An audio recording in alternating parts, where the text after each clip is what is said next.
Hello and welcome दोस्तों, मैं हूं वंदना और आप देख रहे हैं लीगल चॉइस। दोस्तों, आज की इस वीडियो में हम जानेंगे कि एफआईआर क्या होती है, इसके लीगल प्रोविजंस क्या होते हैं और जब हम कोई एफआईआर कराने जाते हैं तो हमारे क्या क्या राइट्स होते हैं। तो चलिए अपनी वीडियो को शुरू करते हैं।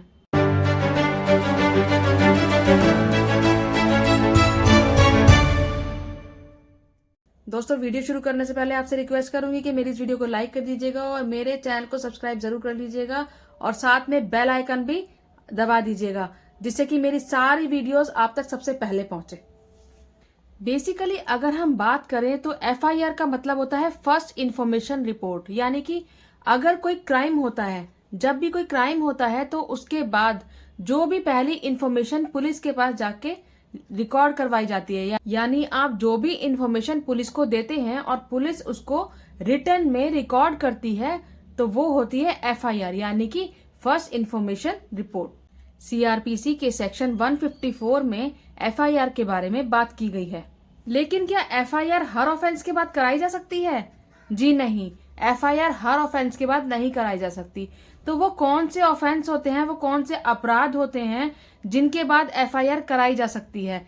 ये जानने के लिए हमें सबसे पहले ये जानना पड़ेगा कि ऑफेंसेस होते कितने तरीके के हैं। ऑफेंसेस दो तरीके के होते हैं, पहला कॉग्निजेबल ऑफेंस और दूसरा non cognizable offence. Cognizable offence वो होते हैं जो कि सीरियस नेचर के होते हैं, वो अपराध जो कि सीरियस नेचर के होते हैं, जैसे कि मर्डर। तो इस तरीके के जो अपराध होते हैं वो होते हैं कॉग्निजेबल ऑफेंस। और नॉन कॉग्निजेबल ऑफेंस वो ऑफेंस होते हैं जो कि कॉग्निजेबल ऑफेंस के कंपैरेटिवली लेस सीरियस नेचर के ऑफेंस होते हैं, यानी कि कम सीरियस ऑफेंस होते हैं, जैसे कि चीटिंग। तो आइए पहले बात करते हैं कॉग्निजेबल ऑफेंस के बारे में। कॉग्निजेबल ऑफेंस सीआरपीसी के फर्स्ट शेड्यूल में दिए गए हैं। ये जो कॉग्निजेबल ऑफेंस होते हैं इसमें पुलिस बिना वारंट के भी अपराधी को अरेस्ट कर सकती है। कॉग्निजेबल ऑफेंस यानी कि वो ऑफेंस जो कि सीरियस नेचर के होते हैं, जैसे कि मर्डर, रेप, किडनैपिंग। इस टाइप के जो केसेस होते हैं, जो ऑफेंस होते हैं, वो कॉग्निजेबल ऑफेंस में आते हैं और एफआईआर इन्हीं केसेस में की जाती है। जितने भी सीरियस नेचर के केस होते हैं उन्हीं में एफआईआर की जाती है। ऐसे अपराधों में पुलिस के पास पूरी अथॉरिटी होती है कि वो बिना किसी ऑर्डर के, बिना कोर्ट के ऑर्डर के अपनी इन्वेस्टिगेशन को शुरू कर सकती है। अब इसके पीछे का लॉजिक समझते हैं कि ऐसा क्यों है। मान लीजिए कोई मर्डर हुआ है तो ऐसे में पुलिस की सबसे पहले ड्यूटी ये बनती है कि वो जहां पर मर्डर हुआ है उस जगह पर जाकर सबसे पहले सबूत जुटाए और जो विटनेस है उनको इकट्ठा करे। अगर ऐसे में पुलिस फॉर्मेलिटी में पड़ जाएगी या फिर किसी कोर्ट के ऑर्डर की या फिर वारंट का वेट करेगी, तो ऐसे में जो सबूत होते हैं उनको मिटाया जा सकता है और जो विटनेस होते हैं उनके साथ भी छेड़छाड़ की जा सकती है। अब बात करते हैं नॉन कॉग्निजेबल ऑफेंसेस के बारे में। ये वो ऑफेंसेस होते हैं जो कि लेस सीरियस नेचर के ऑफेंस होते हैं। ऐसे ऑफेंसेस में, ऐसे केसेस में एफआईआर दर्ज नहीं हो सकती है। मान लीजिए आपके साथ किसी ने धोखाधड़ी कर दी, तो आप पुलिस के पास जाओगे और उसके बारे में जो भी आप इंफॉर्मेशन पुलिस को दोगे तो वो एफआईआर नहीं कहलाएगी, वो कहलाएगी एनसीआर, यानी कि नॉन कॉग्निजेबल रिपोर्ट। ऐसे ऑफेंसेस में पुलिस डायरेक्ट आरोपी को अरेस्ट नहीं कर सकती, यानी कि बिना किसी वारंट के अरेस्टिंग नहीं हो सकती और ना ही किसी भी तरीके की इन्वेस्टिगेशन पुलिस खुद से शुरू कर सकती है। क्योंकि ये लेस सीरियस नेचर के ऑफेंस होते हैं तो इसमें पुलिस को मजिस्ट्रेट के पास, यानी कि जज के पास जाना होता है और उनसे परमिशन लेनी होती है। उन्हें एनसीआर दिखानी पड़ती है, यानी कि नॉन कॉग्निजेबल रिपोर्ट दिखानी पड़ती है और फिर आरोपी को अरेस्ट करने के लिए परमिशन लेनी होती है। और इन केसेस में बिना कोर्ट के परमिशन के पुलिस इन्वेस्टिगेशन भी स्टार्ट नहीं कर सकती।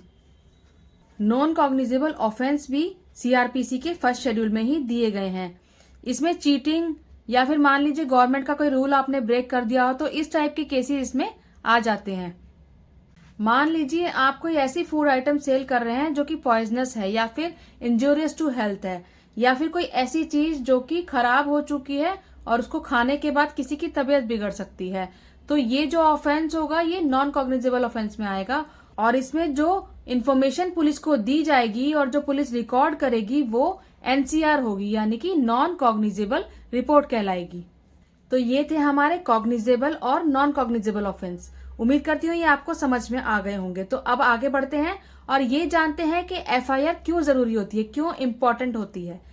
एफआईआर इसलिए इम्पोर्टेंट है क्योंकि एफआईआर एक ऐसा डॉक्यूमेंट है जो कि क्रिमिनल जस्टिस के प्रोसेस में फर्स्ट स्टेप है, पहला स्टेप है। यानी कि अगर एफआईआर नहीं होगी तो केस आगे ही नहीं बढ़ सकता, कोई भी केस का इन्वेस्टिगेशन आगे हो ही नहीं सकता। यानी कि बिना एफआईआर के इन्वेस्टिगेशन स्टार्ट हो ही नहीं सकती। लॉ के अंदर कहीं भी एफआईआर को डिफाइन नहीं किया गया है। बस जो सीआरपीसी सेक्शन 154 के अंडर जो भी इंफॉर्मेशन रिकॉर्ड कराई जाती है उसको एफआईआर कहा जाता है। अब इसका प्रोसेस जान लेते हैं कि क्या है। मान लीजिए मेरे साथ कोई ऑफेंस हुआ है, मान लीजिए किसी ने मुझे ग्रीवियस हर्ट किया है। ग्रीवियस हर्ट का मतलब है कि किसी ने मुझे इतनी बुरी तरीके से मारा है कि मेरी जान भी जा सकती थी, मेरी जान जाने के भी चांसेस थे। तो ऐसे में मैं सबसे पहले पुलिस के पास जाऊंगी और पुलिस को एफआईआर दर्ज करने के लिए कहूंगी।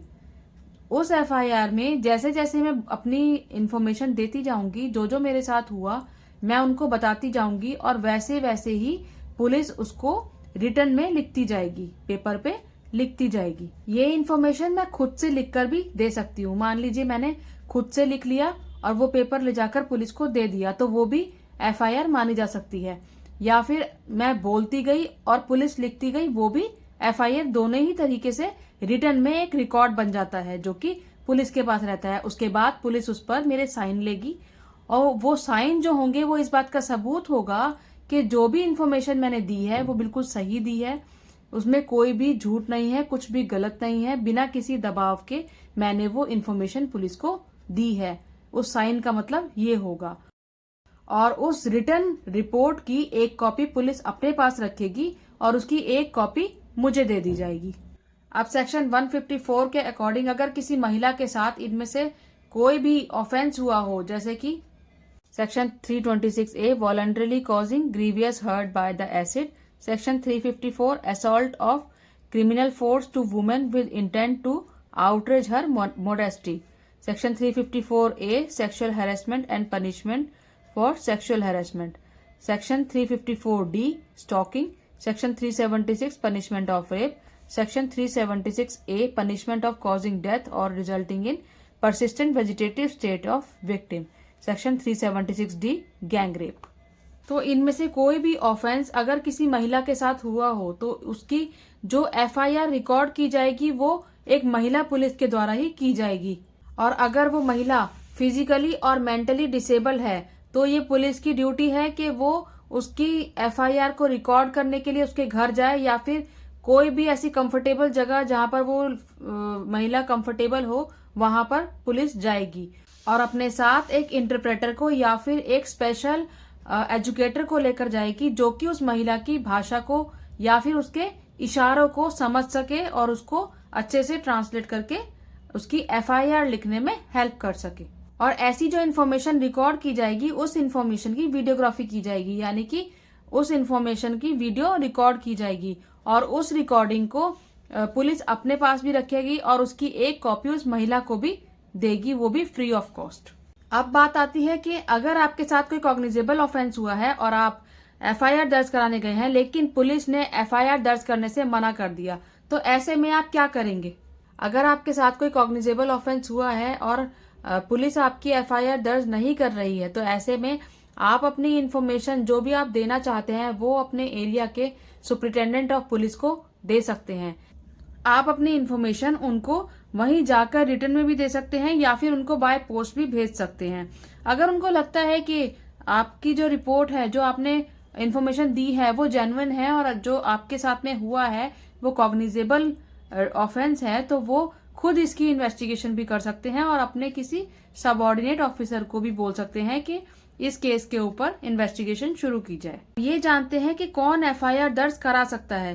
क्या केवल वही व्यक्ति एफआईआर दर्ज करा सकता है कि जिसके साथ में अपराध हुआ है? तो इसका जवाब है नहीं। जनरली यहाँ पर रूल ये है कि जिसके साथ में अपराध हुआ है वो तो एफआईआर दर्ज करा ही सकता है और इसके अलावा जिसने अपराध होते हुए देखा है या फिर जिसको पता है कि अपराध हुआ है, जो श्योर है, जिसके पास प्रूफ है कि अपराध हुआ है, वो भी एफआईआर दर्ज करा सकता है। इसके अलावा अगर कोई पुलिस वाला है जिसकी नॉलेज में है कि अपराध हुआ है, जो जानता है कि अपराध हुआ है, वो खुद भी एफआईआर दर्ज कर सकता है। अब बात ये आती है कि क्या जितनी भी एफआईआर दर्ज होती है क्या सब पर इन्वेस्टिगेशन की जानी जरूरी होती है? तो इसका जवाब है नहीं। अगर पुलिस को लगता है कि जो क्राइम हुआ है वो सीरियस नेचर का नहीं है, यानी कि वो कॉग्निजेबल ऑफेंस की कैटेगरी में तो आ गया लेकिन वो इतना सीरियस नहीं है जितना कि होना चाहिए, तो वो उस पर इन्वेस्टिगेशन करने से मना भी कर सकते हैं। इसके अलावा अगर पुलिस को लगता है कि इन्वेस्टिगेशन करने के लिए कोई सब्सटेंशियल ग्राउंड्स ही नहीं है, यानी कि कोई बेस ही नहीं बन रहा है इन्वेस्टिगेशन करने के लिए, तो ऐसे में पुलिस रिटर्न में रीजन देते हुए इन्वेस्टिगेशन करने के लिए मना भी कर सकती है। आप जानते हैं कि जो एफआईआर लिखवानी है उसमें क्या क्या मेंशन होना चाहिए। सबसे पहले तो जो व्यक्ति एफआईआर लिखवा रहा है उसका नाम और एड्रेस उसमें लिखा होना चाहिए सबसे पहले। दूसरा, उसके अंदर लोकेशन और टाइम लिखा होना चाहिए जहां पर इंसिडेंट हुआ है, जहां पर कि अपराध हुआ है। इसके अलावा इंसिडेंट से जुड़े हुए जितने भी ट्रू फैक्ट्स हैं, जो भी सच सच बातें हैं, वो सब एफआईआर में बताई जानी चाहिए। और जो इंसिडेंट से रिलेटेड है, जिन्होंने ये इंसिडेंट किया है, जो अपराधी हैं, उनका नाम अगर पता है तो उनका नाम और उनका डिस्क्रिप्शन भी इसमें बताया जाना चाहिए। इसके अलावा अगर कोई विटनेस है, अगर कोई गवाह है जिसने ये इंसिडेंट होते हुए देखा है, तो उसको भी एफआईआर में मेंशन किया जाना चाहिए। अब अगर एफआईआर की बात करें तो एक टर्म सुनने में आती है जीरो एफआईआर, तो इसको भी हम जान लेते हैं कि जीरो एफआईआर क्या होती है। मान लीजिए एक व्यक्ति है जिसके साथ दिल्ली में एक क्राइम हो जाता है और वो क्राइम होने के तुरंत बाद वो व्यक्ति अपना बैग पैक करता है और मुंबई के लिए रवाना हो जाता है। मुंबई पहुंचने के बाद उस व्यक्ति को महसूस होता है कि यहाँ पर मैं बिल्कुल सेफ हूँ, लेकिन क्राइम तो उसके साथ हुआ है, तो वो सोचता है कि मैं इस क्राइम की जो एफआईआर है वो मुंबई पुलिस को ही लिखवा देता हूँ, या अपनी जो मेरे साथ हुआ है वो मैं मुंबई पुलिस के साथ शेयर कर देता हूँ। तो वो मुंबई पुलिस के पास जाता है और वहां पर अपनी एफआईआर दर्ज कराता है। तो ऐसे में मुंबई पुलिस ये नहीं कह सकती कि आपके साथ तो क्राइम दिल्ली में हुआ है तो हम यहाँ पर आपकी एफआईआर नहीं लिखेंगे। मुंबई पुलिस को उस व्यक्ति की एफआईआर लिखनी ही पड़ेगी। एफआईआर लिखने के बाद मुंबई पुलिस जो है उस एफआईआर को दिल्ली पुलिस के पास ट्रांसफर करेगी और उसके बाद दिल्ली पुलिस वहां से एक फ्रेश एफआईआर लिखेगी और उसके बेस पर वहां पर इन्वेस्टिगेशन स्टार्ट करेगी। अब इसमें जो मुंबई पुलिस ने एफआईआर लिखी है उस एफआईआर को जीरो एफआईआर कहा जाता है, क्योंकि उस एफआईआर पर मुंबई पुलिस कोई भी कार्यवाही नहीं कर रही है, तो ऐसी एफआईआर को जीरो एफआईआर कहा जाता है। अब आखिर में बात करते हैं कि अगर आप एफआईआर दर्ज कराने जा रहे हैं तो कौन कौन सी बातों को दिमाग में रखना चाहिए। सबसे पहली बात कि अगर आप कोई एफआईआर दर्ज कराने जा रहे हैं तो ये बात ध्यान में रखें कि एफआईआर दर्ज कराते समय कोई भी इंफॉर्मेशन गलत नहीं होनी चाहिए, कोई भी गलत इंफॉर्मेशन उस एफआईआर के अंदर दर्ज नहीं करवानी चाहिए। दूसरी बात कि झूठ नहीं बोला जाना चाहिए। ऐसा ना हो कि किसी से बदला लेने के लिए, किसी आपसी रंजिश की वजह से आप झूठी इंफॉर्मेशन दे रहे हो और झूठी एफआईआर दर्ज करा रहे हो। अगर आप गलत या फिर झूठी इंफॉर्मेशन एफआईआर में दर्ज कराते हैं तो आपको आईपीसी के सेक्शन 182 और 211 के तहत सजा भी हो सकती है। इसके अलावा इंसिडेंट से जुड़े हुए जितने भी तथ्य हैं, जितने भी फैक्ट्स हैं, उनको बढ़ा चढ़ा के नहीं बताया जाना चाहिए। वो जैसे हैं उनको एज इट इज बताया जाना चाहिए। और उसके अलावा जो फैक्ट्स हैं उनको क्लियर बताना चाहिए, सबको स्पष्ट होना चाहिए, कुछ भी वेग या कुछ भी अनक्लियर नहीं होना चाहिए। जो भी बात बताई जाए वो बिल्कुल क्लियर हो, बिल्कुल स्पष्ट हो, जो कि आसानी से समझ में आ जाए। कोई भी ऐसी बात ना बताई जाए जिसका डबल मीनिंग या फिर कई सारे मीनिंग निकलते हों। तो आज हमने एफआईआर से रिलेटेड बहुत कुछ जाना। उम्मीद करती हूँ आपको ये वीडियो पसंद आई होगी। अगर आपको ये वीडियो पसंद आई हो तो इसे लाइक कीजिएगा, शेयर कीजिएगा और मेरे चैनल को सब्सक्राइब जरूर कीजिएगा। जय हिंद, जय भारत।